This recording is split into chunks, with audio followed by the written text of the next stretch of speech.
All right, so in this one, I'm just going to talk a little bit about lyrics. Um, Not much that's different at all. So, like I mentioned in the other video, in the worship songs area, once I click that, all the items will show in this box. Um, so let's go with, I've been using Waymaker, so I'll keep using Waymaker. So yeah, we're in show mode. It's regular, so we can just click through lyrics um, with a background.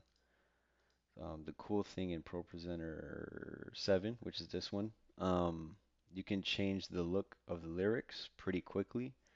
So if I'm on Waymaker, this theme button that I mentioned earlier, if I click it, um, and I can go to lyric styles, it'll show me different styles of lyrics.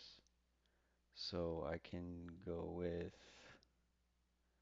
if I wanted a box outline, it'll show these lyrics for this song in box outline mode. So if I click it, that's how it'll show over here in the preview with a white box outline.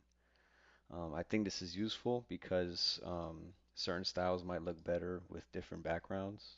So during our preparation for service, it's just good to be ahead and get a feel for what we're going to use for worship and like what styles might look uh, good on um, different backgrounds. I would stay away from using lighter text on light backgrounds because on the projectors it could be tough to see. Um, but like this one is no problem. It's a bit darker, so just use your best judgment and seeing like what would look best, like what style on each background. So, and you can explore the styles if you want to. They've got some with like a white box around it. Um, and this is all under themes. So, uh, countdowns are for countdowns, which I'm not really using. So we can just stay either within the lyric styles. What else is there? There's, shapes you could put. The lyrics could show like this. So you could explore the themes, see what we got. Um, there's a pretty popular one in bigger churches with the lines on the top and the bottom. So anyway, yeah, that's a cool feature in themes. And the only other thing I can think of that we do in lyrics pretty often is if we need to add lyrics or adjust lyrics. So if you just click the song you would like to edit, in this case I'm going to keep using Waymaker.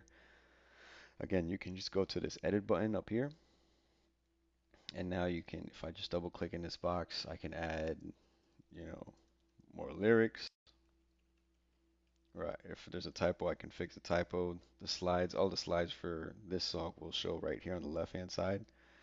Um, so just click the slide you want to edit, and then you can double click to type or delete. Um, if you need to add a new slide, just go to wherever you want to add it.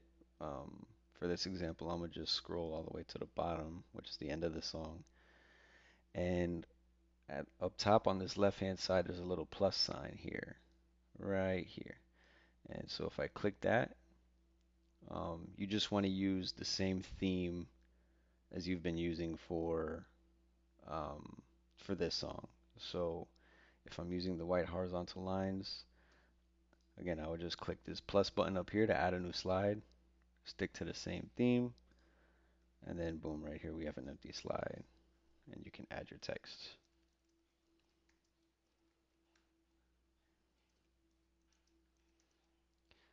And that's pretty much for worship songs. So you can edit them. Once you're done, you can delete a slide on this left-hand side just by right-clicking it and choosing delete. And again, to add one is just using this plus sign and then sticking to the theme that you're using. If I go back to show, we're ready to go. So yeah, just something to use or be mindful of if you want to. You can just leave the default theme, which right now I have set for black boxes. But if you want a different look for your service, feel free to use any of these as long as it looks good with the backgrounds. So that's worship songs.